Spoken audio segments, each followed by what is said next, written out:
അപ്പോൾ നമ്മുടെ Thrissur Ramdas theatre 4K RGB ലേസറിലേക്ക് അപ്ഡേറ്റ് ചെയ്തിരിക്കുകയാണ്. തഗ് ലൈഫ് എന്ന് പറഞ്ഞ സിനിമ മുതലാണ് നമ്മുടെ രാംദാസ് RGB ലേസറിലേക്ക് അപ്ഗ്രേഡ് ചെയ്തത്. അപ്പോൾ RGB ആക്കിയതിന് ശേഷം രാംദാസിൽ ഞാൻ ഇപ്പോഴാണ് ഒരു സിനിമ കാണാൻ വരുന്നത്. അപ്പോൾ കണ്ണപ്പ എന്ന് പറഞ്ഞ സിനിമ കാണാനായിട്ടാണ് ഞാൻ വന്നിരിക്കുന്നത്. അപ്പം നമ്മളങ്ങനെ ടിക്കറ്റൊക്കെ എടുത്ത് ഫസ്റ്റ് ക്ലാസ് ടിക്കറ്റാണ് ഞാൻ എടുത്തത്. ഫസ്റ്റ് ക്ലാസ്സിൽ തന്നെ കറക്റ്റ് സെൻട്രൽ സീറ്റായ K14 നമ്മൾ എടുത്തിരിക്കുന്നത്. അപ്പോൾ നമ്മൾ ആ ടിക്കറ്റൊക്കെ എടുത്തിട്ട് നമ്മുടെ രാംദാസിൻ്റെ ഒരു RGB ലേസർ എങ്ങനെയുണ്ട് എന്ന് എക്സ്പീരിയൻസ് ചെയ്യാൻ വേണ്ടിയിട്ടാണ് ഞാൻ പോകുന്നത്. അപ്പോൾ നമുക്ക് ഇതിനു മുമ്പ് ഞാൻ കയറിയിട്ടുള്ള RGB ലേസർ തിയേറ്റേഴ്സിൽ വെച്ചിട്ട് എൻ്റെ ഫേവറേറ്റ് തൃശ്ശൂർ ജോസാണ്. കാരണം ജോസിൻ്റെ ഒരു RGB ലേസർ എന്ന് പറഞ്ഞാൽ അത് ആ RGB ലേസർ എന്ന് പറയാൻ തന്നെ നമുക്ക് തോന്നി. അത്രയൊരു പിക്ചർ ക്വാളിറ്റി, ആ ഒരു കളറുകളൊക്കെ വരുമ്പോഴായാലും അവർ എടുത്ത് കാണിക്കുന്ന ഒരു സംഭവങ്ങളൊക്കെ ഉണ്ട്. പിന്നെ വേറെ അങ്ങനെ RGB ലേസറിലേക്ക് അത്രയും തോന്നിയിട്ടില്ല. ഇനിയിപ്പോൾ രാംദാസിൻ്റെ ഒരു RGB ലേസർ എങ്ങനെയുണ്ട് എക്സ്പീരിയൻസ് ചെയ്യാനായിട്ടാണ് നമ്മൾ വന്നിരിക്കുന്നത്.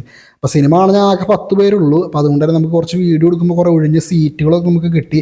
ഇപ്പോൾ രാംദാസിൻ്റെ സീറ്റുകളെ പറ്റി പറയുകയാണെങ്കിൽ 110 രൂപയാണ് ഈ ഫസ്റ്റ് ക്ലാസ്സിന് ടിക്കറ്റ് ചാർജ്. 110 രൂപയ്ക്ക് ഇത് അത്യാവശ്യം വെറുത്തായിട്ടുള്ളൊരു സീറ്റായിട്ടാണ് എനിക്ക് തോന്നിയത്. അങ്ങനെ സ്ക്രീനൊക്കെ ഓണായി. ആദ്യം പരസ്യമാണ് ഇടുന്നത്. പരസ്യത്തിൽ നമുക്ക് അതിന് വലിയ ക്ലാരിറ്റി വ്യത്യാസം തോന്നിയില്ല. അത് നമുക്ക് ശ്രദ്ധിക്കേണ്ട കാര്യം, നമുക്ക് പടമാണ് അറിയേണ്ടത്. അപ്പോൾ അങ്ങനെ സിനിമ തുടങ്ങി ഈ RGB ലേസറിൻ്റെ ഒരു പവർ രാംദാസിൽ എത്രത്തോളം എനിക്ക് എക്സ്പീരിയൻസ് ആയി എന്ന് ചോദിച്ചാൽ എനിക്കൊരു നോർമൽ 4K ക്ലാരിറ്റിയാണ് എനിക്ക് ഫീൽ ചെയ്തത്. അല്ലാണ്ട് RGB ലേസർ എന്ന് പറയുമ്പോൾ തന്നെ അതിന് മുമ്പ് കയറിയിട്ടുള്ള RGB ലേസർ തിയേറ്റേഴ്സിൻ്റെ ആ ഒരു അത്രയ്ക്കും കൊണ്ടൊരു ക്വാളിറ്റി എനിക്ക് തോന്നിയില്ല. എങ്കിലും ഒരു 4K രാംദാസിൻ്റെ പഴയ പ്രൊജക്ഷൻ എന്നൊക്കെ ഒരുപാട് ബെറ്റർ ആയിട്ടുള്ള നല്ലൊരു പിക്ചർ ക്വാളിറ്റി തന്നെയാണ് നമുക്കിവിടെ എനിക്ക് കാണാൻ സാധിച്ചത്. 4K നമുക്ക് പറയാം. പക്ഷേ RGB ലേസർ എന്നങ്ങനെ എടുത്തു പറയാൻ മാത്രം എനിക്ക് തോന്നിയില്ല.